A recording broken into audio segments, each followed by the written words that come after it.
In this section, we will examine some advice and tips for the preparation stage of a community-based urban farming project. First, you need to consider whether there is interest from other residents in your community in creating a grassroots urban agriculture project, and discuss with people close to you. In the beginning, form an initial planning committee with interested parties.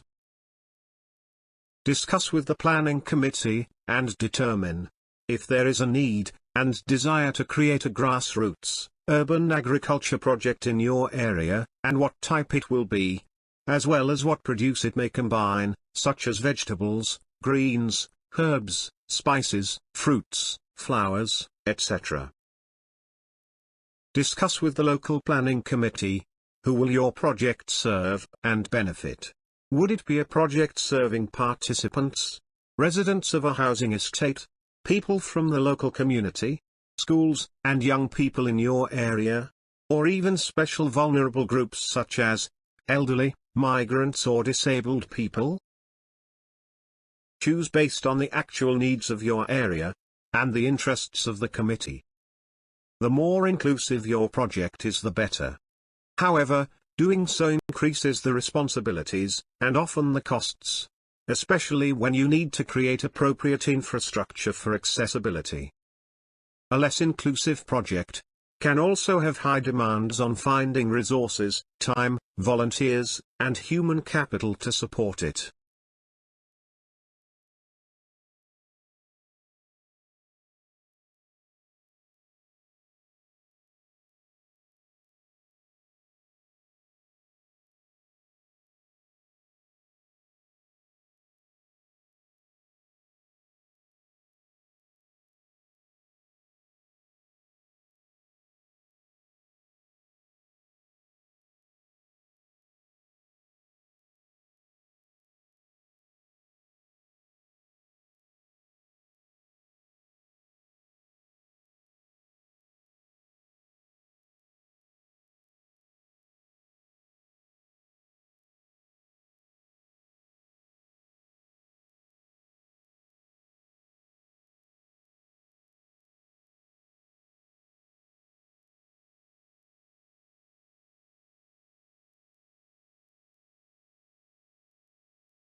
Once you have decided on the targeting of your project, it is good to get in touch with the target groups you have selected, and discuss their possible involvement in the project. It is particularly important that the groups benefiting from the project are involved in all phases of the design, development, management and maintenance of the project. Organize a meeting of stakeholders, and select a person who has experience in coordinating or organizing urban farming projects. You are strongly advised to form committees to carry out the work. In the discussion with all stakeholders, it is advisable to consider, always based on the type of project you have chosen, the issue of potential profit generation or benefits.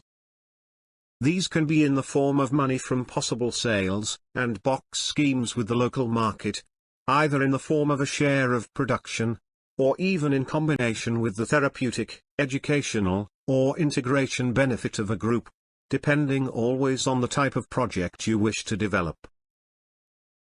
Last but not least, raise as a topic for discussion with all stakeholders, the possible places in your area where this urban farming project could be developed, always based on the type and activities you want to develop.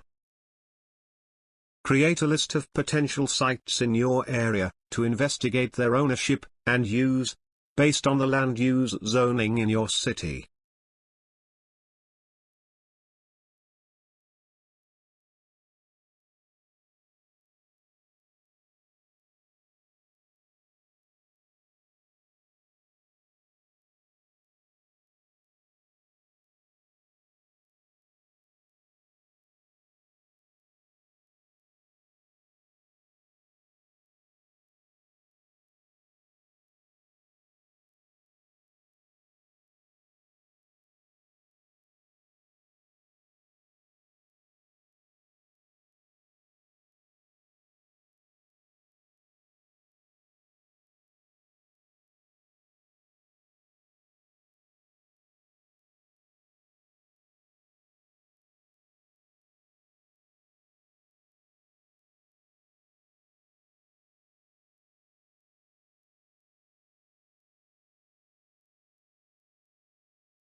At the beginning of your project, you will have to deal with organizational issues.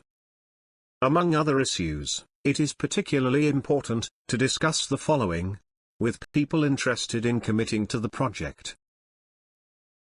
1. What is your purpose, and what are your short and long-term objectives? By answering this question, it will certainly be easier to determine the type and size of the project you want and envision, as well as to clarify the size and type of intervention you will make in your community. 2. How are decisions to be made? Who chooses leaders and how? By answering this question, you can choose and agree on the ways and basic operating rules for decision-making and representation. Particularly with regard to community gardens, non-hierarchical or horizontal hierarchy models are usually chosen, where responsibilities are shared, and the representation of participants remains important, and their opinion plays a role in shaping decisions. Pay special attention to this issue, as truly democratic, participatory, inclusive, and horizontally hierarchical initiatives, and civic organizations in urban farming, with corresponding objectives, have a better chance to achieve their goals, to establish good relations with the community, and to secure support from local authorities and local stakeholders. 3. How will work be shared? Who does what? By answering this question, you can divide teams and subgroups who take on the task of sharing the workload according to their expertise and interests. 4. How will you raise money? This question is very critical, because it will largely determine your subsequent financial moves. In addition to your wishes, consider the resources available in the form of membership dues. You can also consider funding opportunities from local authorities and councils, as well as finding sponsors from institutions and businesses in your area.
At the beginning of your project, you will have to deal with organizational issues.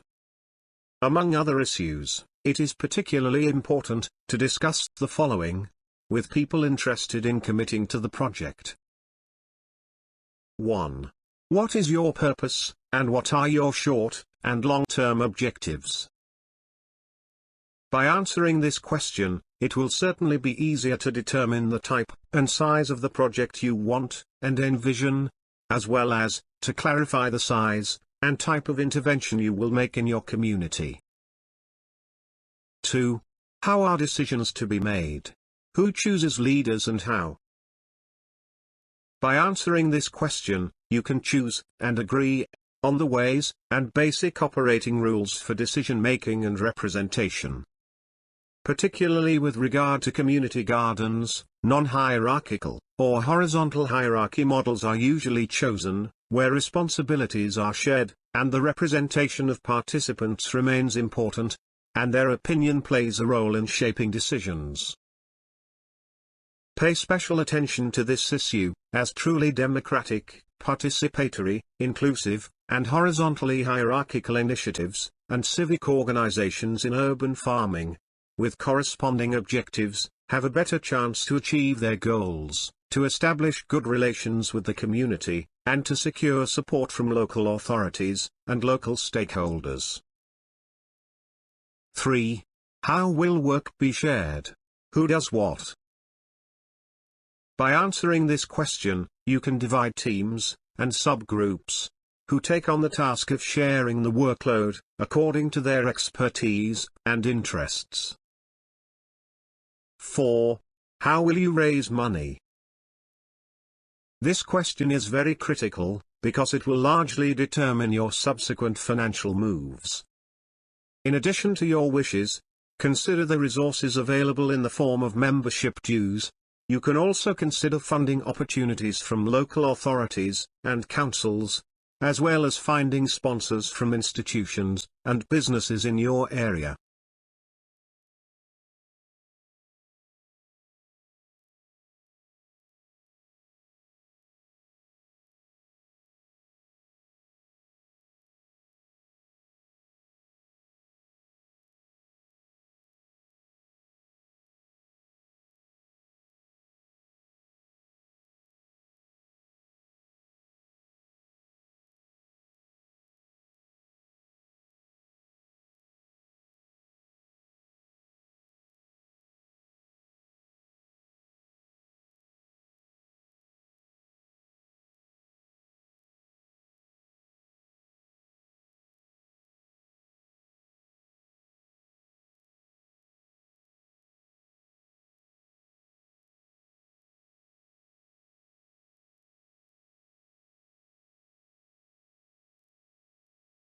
'5. Are you open to change? Flexibility is important when goals and members change. 6. Do you want to be incorporated, or act as a club? This is an important question that depends on the goals, needs, and resources of the participants. Both forms are compatible with different types of urban agriculture activities. However, it is more common to operate as a company, or a cooperative, when you aim to generate income, or create a network of product sales or even jobs, than as a club. The latter form of organization would be much more compatible if, for example, you are producing products for project participants, or to distribute food to vulnerable groups in your area.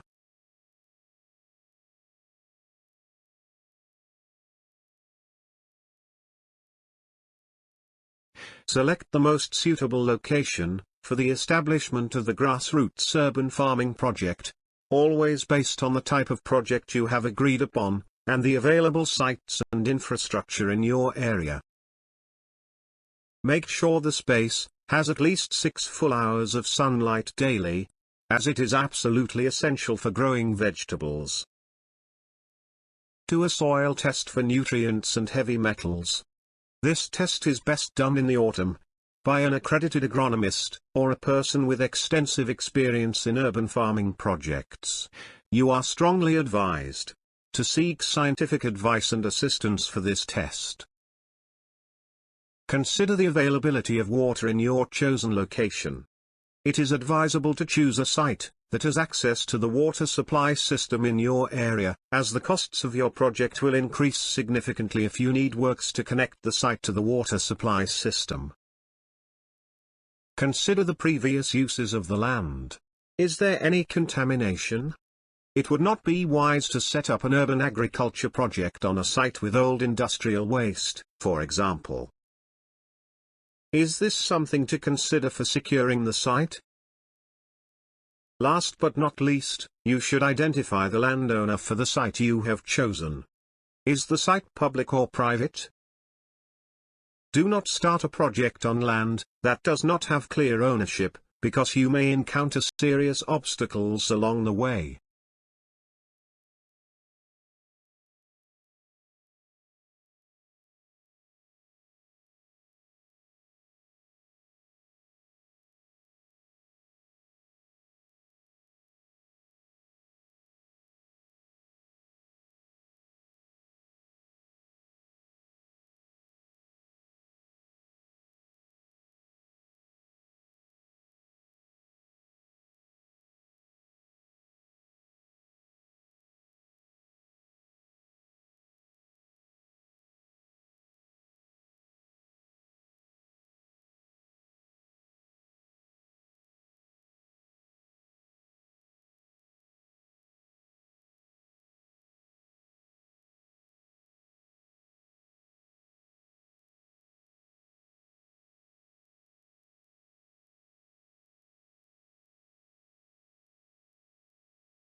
Seek legal advice. Contact a law firm, or a legal advisor, if there is a lawyer involved, in your project to review the ownership status of the site you have chosen, the use status of the site you have chosen, and whether it is allowed for urban agricultural uses, the national legal framework, and the local legal framework for urban agriculture. The necessary legal steps you need to take for the legal representation of your project. The necessary steps to enter into a lease, or agreement, allowing the use of the site for at least 3 years, with either the legal owner or the municipality.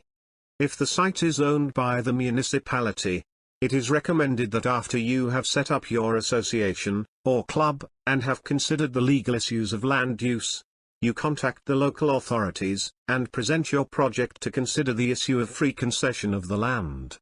The terms of the lease, or concession, and the financial and legal obligations towards the landowners.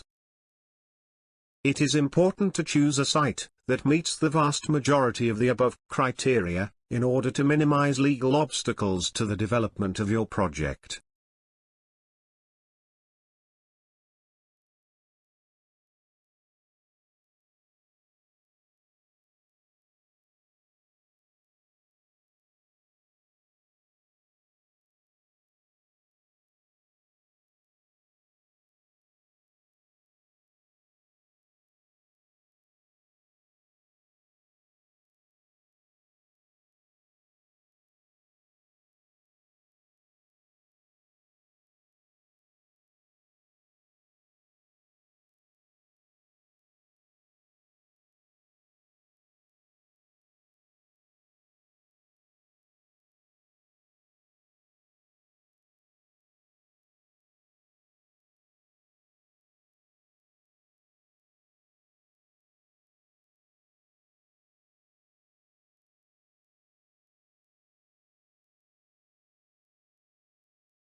In this section, we will take a look at some basic steps for preparing and developing your site. First, clear the area where your project will be developed of rubbish and debris if necessary. Talk to your project team and plan together the space and how your products will be grown. Seek scientific advice and assistance from agronomists or people with broad experience in urban farming projects to ensure that both the seeds and vegetables or trees you plant and their location within the site are compatible. Will you be using exclusively organic farming methods? Are there other permitted methods for growing urban agricultural products in your area? This is definitely a question that participants should decide together. Discuss with your project team the financial management issues of maintenance and operation of the project. Gather your resources and try to gather free materials. Organize volunteer work crews and plan your workday while creating a flexible weekly work plan. If you decide that the site to be cultivated will be divided into plots, have all participants decide together on the plot sizes, and mark the plots with the names of the gardeners, or gardening teams who are in charge of them. Include in your project plans, adequate space for storing tools, and other equipment, as well as composting space. Create a shared bulletin board, and post events or messages. Establish a specific schedule of weekly or monthly meetings of all participants and work groups to meet to discuss important issues for the care of the project, and to determine or update weekly or monthly work schedules, or to discuss problems as they arise. Establish a functioning mailing list so that participants can better communicate with each other. Organize land preparation, or let gardeners and skilled participants do the preparation themselves. Design the garden to place flower or shrub beds around the visible perimeter. This helps promote goodwill with neighbors who are not gardening, passers-by, and municipal authorities.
Setting clear rules for all participants in your urban farming project is crucial for the good functioning and development of the project. In these steps, we will look at some basic rules that could fit at various types of urban farming projects. In these rules, it is advisable to make it clear whether there will be conditions for the participation of members in the project, such as being resident of the area, obligatory membership fees, respect for the rules, the way in which the plots and the products produced will be distributed. For example, according to family size, or according to income criteria, or by gardening groups, etc. What share of production will go to public benefit? What will be the size of the plots, and how will this be determined? How, and who chooses what will be grown on each plot? If the group charges dues, how will the money be used? What services, if any, will be provided to the gardeners in return? Which farming and growing processes will be done cooperatively? Which tools will be common to all gardeners? When an individual, or group, leaves a plot, how will the next user of the plot be selected? Whether there will be space created in the project for purposes other than urban farming, for example, playground for children, gathering and recreation space for the neighborhood, party and event space, etc. And finally, will there be a set of written rules that gardeners are expected to follow? If so, how will they be enforced? And who will be responsible for reviewing whether they are being followed?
Once you see that your project is working well, and you have the first positive results and indications, it is good to ask for further support from local authorities and stakeholders, or in case your project aims to integrate into the local market, to further develop your network with local food and catering businesses, provided that the legal framework allows the sale and supply of urban produced vegetables, greens, and fruits. First, you are advised to ensure that your products are quality checked by an expert an agronomist or agri-food specialist from the private or public sector, in order to produce a short report on the safety and quality of your products, following an examination of your first production. This report will be very useful in demonstrating to stakeholders that your products are of high quality and nutritional value, organic, and at the same time safe for consumption by the general public. Discuss with all the participants and the committee involved in your project, and arrange meetings with local town councils or councillors, schools, institutes, institutions, or NGOs in your area, or even the Chamber of Commerce and local food and catering businesses in your area.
In the meeting with the local authorities, or stakeholders, present your key objectives and vision for your project, explain your organizational structure and legal status, the funding issues and budget you are managing, and the first positive results you have from your project, along with expert reports on the quality and safety of your products. In addition, present the organic farming methods you use, and a plan for your production on a larger scale with an aim that suits your project's goals. For example, providing food to vulnerable groups, nursing homes, charity centers or schools in the area, or providing fresh vegetables, greens and fruits to local shops, or supplying catering businesses. Ensure that a legal advisor, or legal representative from your side, is present at these meetings, to provide legal advice for further cooperation, or to initiate a sponsorship, funding partnership, or commercial agreement with local stakeholders and authorities. Discuss any proposals for collaboration, agreements, networking, funding or sponsorship, with all the participants and people who make up the committee of your urban farming project.